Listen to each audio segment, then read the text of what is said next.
Prime Minister Netanyahu, thank you for joining us. And to begin with, we want to focus on the recent developments surrounding the latest deal with Hamas. Now, this deal comes close to exactly 2 years since the Hamas attack on the 7th of October.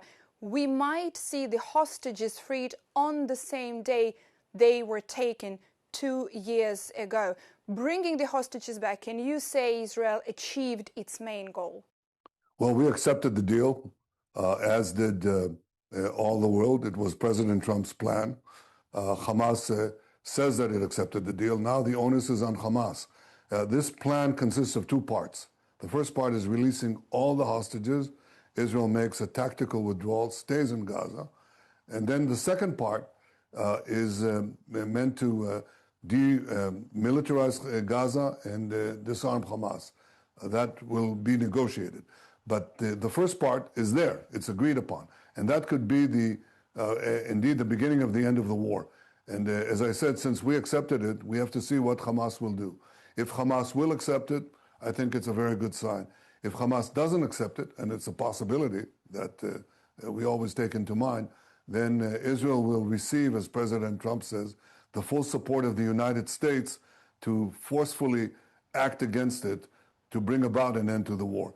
I prefer, obviously, that we proceed with the plan as presented, but time will tell, and it won't take very long. In a few days, we'll know if Hamas agrees to the release of all our hostages. We can move forward.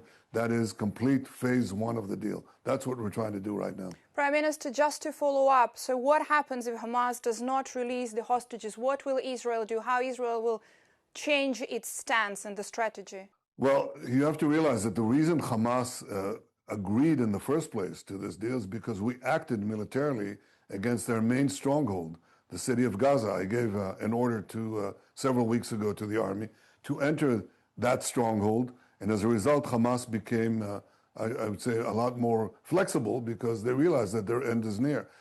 Add to that President Trump's intervention and the plan that he put for ending the conflict by having the hostages released first. That I think sealed this this situation in a positive way. Now, of course, I can't tell you if Hamas will agree to it. I think that it's possible. I hope it'll happen, but I can't guarantee that it'll happen. And so if it doesn't happen, what President Trump has said is that he will back Israel completely in acting forcefully against Hamas.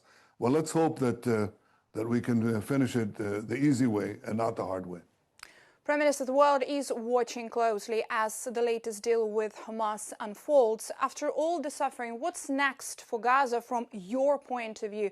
What is your message to the Palestinian civilians and to Hamas at this stage? I think everybody understands that Hamas rule has to come to an end. All our hostages have to be released. Of course, Hamas cannot come back to running Gaza, tormenting its people with its terror regime, and terrorizing Israel with rockets and missiles and hostage-taking. So that has to end. Once that ends, I think what we need is a system of a division of responsibility. Israel will have overall security responsibility to prevent terrorist resurgence from Gaza.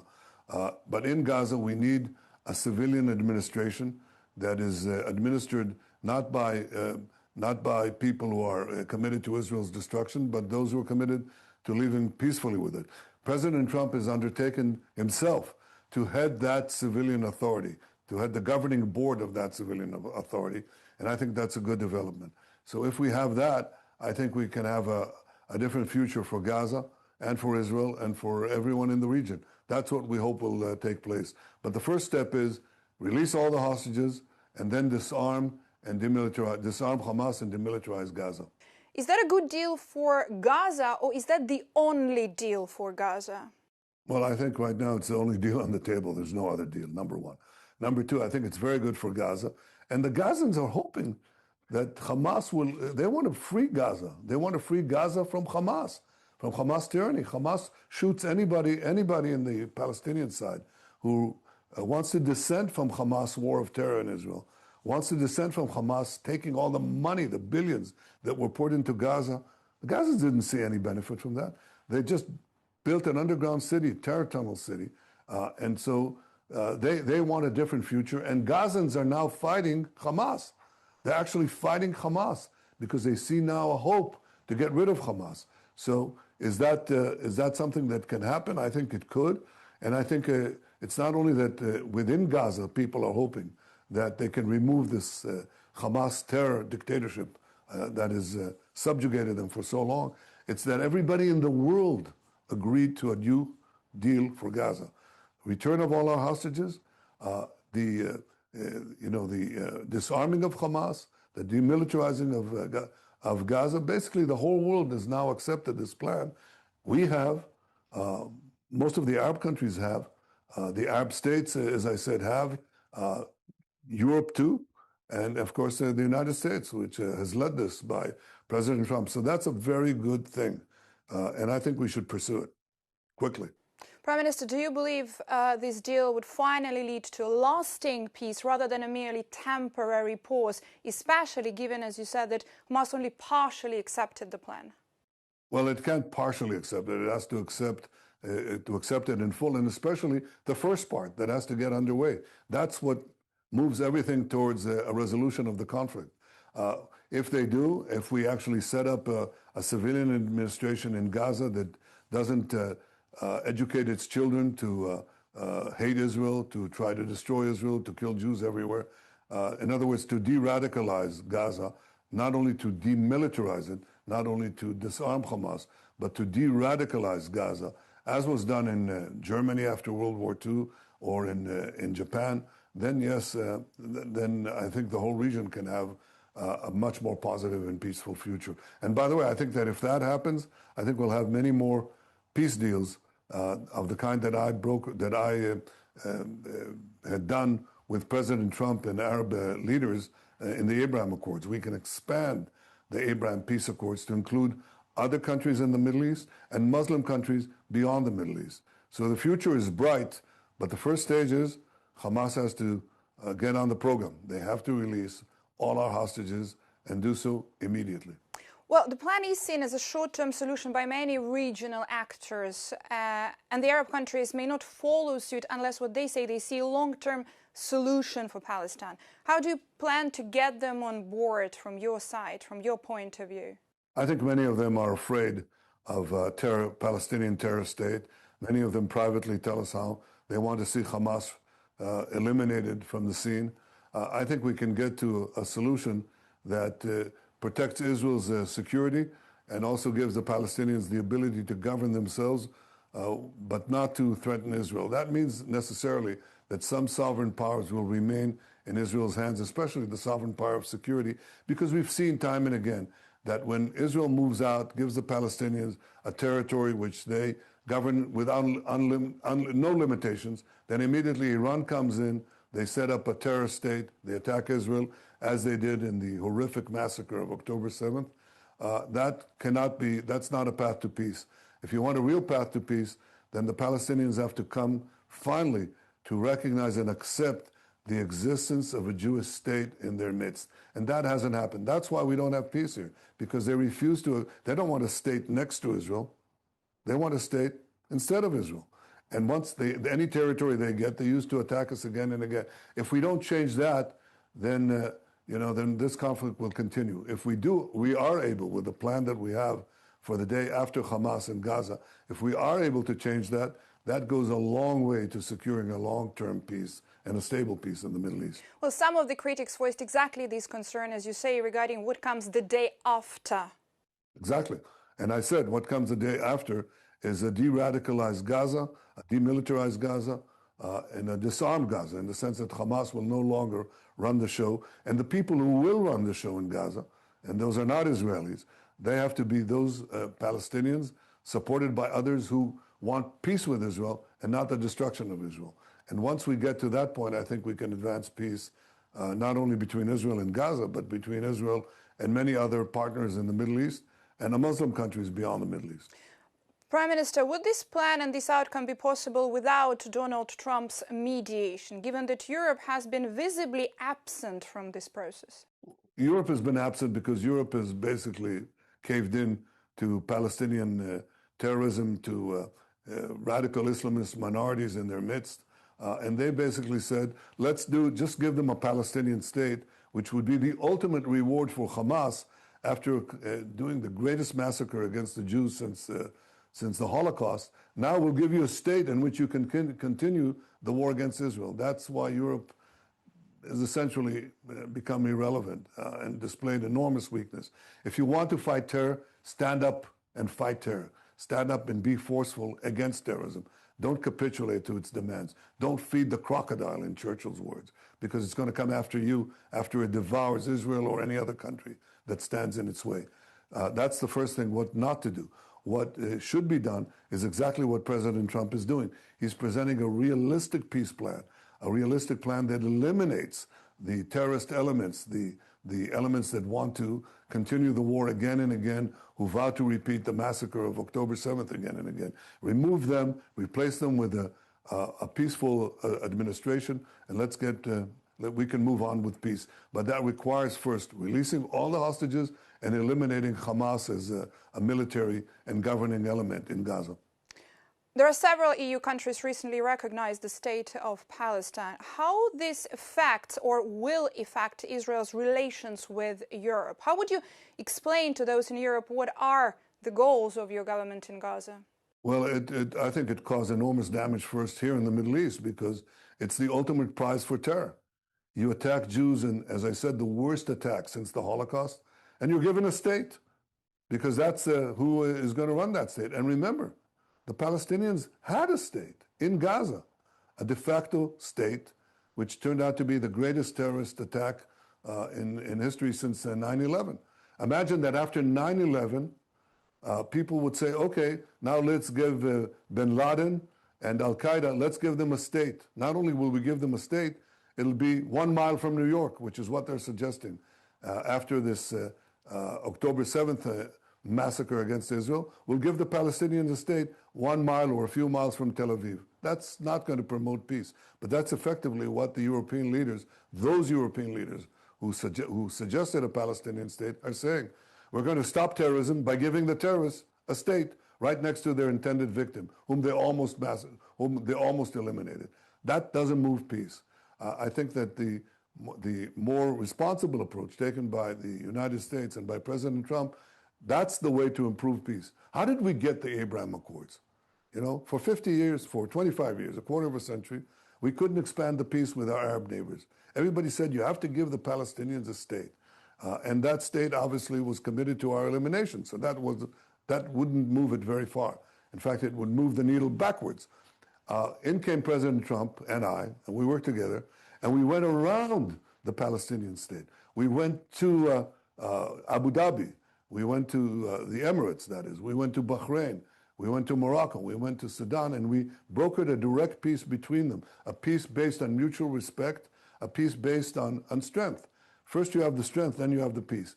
Now what these European leaders are saying, let's weaken Israel to the point where it's fighting for its survival against another Palestinian state, this time right at the outskirts of Jerusalem, in fact, within Jerusalem, and right above the hills above Tel Aviv. Let's give them a state, and that's going to bring peace. That's absurd. So Europe has lost. Those European leaders, unfortunately, caved in to the terror of Hamas, and I think that's the wrong way to go. I hope they rethink their way, because we'd prefer to have not only good relations with Europe, but good relations with a realistic Europe, and one that would bring real peace as opposed to the repetition of horrible war. Are you willing to negotiate with the European members to convince them to do that? Well, I'm in constant touch with them. I can't say that. I can say that some of them have been more, I would say, more respectful of our positions than others. Others, basically, they're under tremendous pressure. The media is very tilted against Israel. It just accepts Hamas propaganda, hook, line, and sinker, whatever numbers they give, whatever facts they give that are exactly the opposite of the truth, they've accepted. Then they have also these demonstrations from day one of the massacre, when women were raped and men were beheaded and babies were burned by these Hamas monsters. There were mass demonstrations on the streets of Europe's capitals on behalf of Hamas. And with this combined pressure of distorted media and internal Islamist pressure supporting Hamas, quite a few of them caved in, and that's not good. I think it's not good for Europe. I think it's very bad for Europe because it encourages additional extremism and fanaticism, which will bring down Europe eventually. And I don't think it's good for peace. So I hope that Europe changes its direction. Some of it has, but some of it hasn't. I hope the part that hasn't rethinks, not only for our sake, but for Europe's sake too. Prime Minister, the Hamas attack on the 7th of October marked a turning point in the conflict and the tragic loss of life and the ongoing suffering. I want to ask you, how do you reflect on the impact of it today, of what happened? What lessons from the day continue to shape Israel's policies? And in this specific moment, with the release of hostages imminent, and after all the immense suffering on both sides, has justice been served in your view? I think the first question is, can we remove a threat to perform another Holocaust on the Jewish people? And the answer is, I think we have. It's come at a great cost to us because we've lost some of our finest sons and daughters who bravely fight this war. I think we've done something else. It's not only been a war against Hamas terrorists, it's been a war against the Iran terror axis. Remember that in these 2 years of conflict, we also went after Hezbollah that threatened to rain down 150,000 rockets and missiles on our heads, and they did quite a bit of that, and we basically brought them to their knees, Hezbollah. We brought down, by our action, the murderous Assad regime that had murdered 500,000 of its own population and served as a main axis for the Iran terror bridge to the Mediterranean. We took out the most dangerous weapons directed against us and rolled back the Iran atomic threat to annihilate Israel. It's a tremendous achievement. And it not only threatened us, it threatened every one of our Arab neighbors. It threatened Europe because they were building intercontinental ballistic missiles that could carry atomic warheads to Italy, to France, to Germany, to Britain. It's a huge service that we did, as Chancellor Merz said. Israel did the work for all of us. That was an important acknowledgement of what we were doing. And then, of course, we also have to deal with the Houthis that are blocking, another Iranian proxy at the mouth of the Red Sea that is blocking maritime trade and is also raining down missiles on us, including last night. So we have a whole Iran terror axis, which we have rolled back, not only for our own security, but for the future of the world. And that's what, that terror axis is what has funded Hamas, funded Hezbollah, funded the Houthis, kept alive all these fanatic forces that are not only against Israel, they chant death to America, death to Israel, and by the way, death to Europe in between. And I think it's important for the Europeans to understand what Chancellor Merz said in a broader context.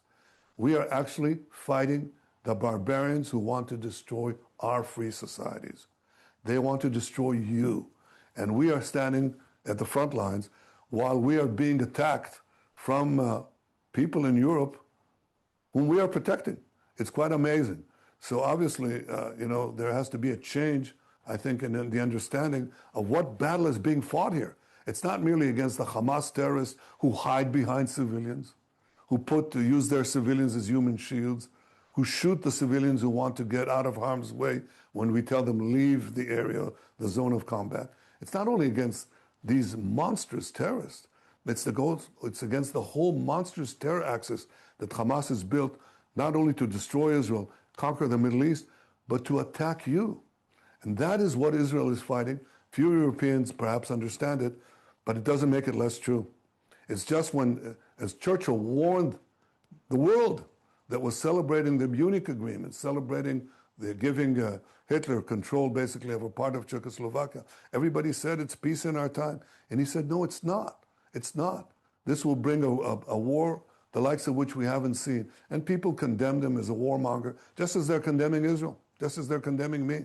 But in fact, we are fighting the battle of the free world. We are fighting the battle to prevent the barbarians from storming into Europe, First from conquering all the Middle East, storming into Europe, and then attacking the United States. Now, whether or not people see it, it's true. And I'm very proud of our soldiers who, in defending ourselves so courageously, are also defending all of free civilization. Prime Minister, thank you very much. Thank you.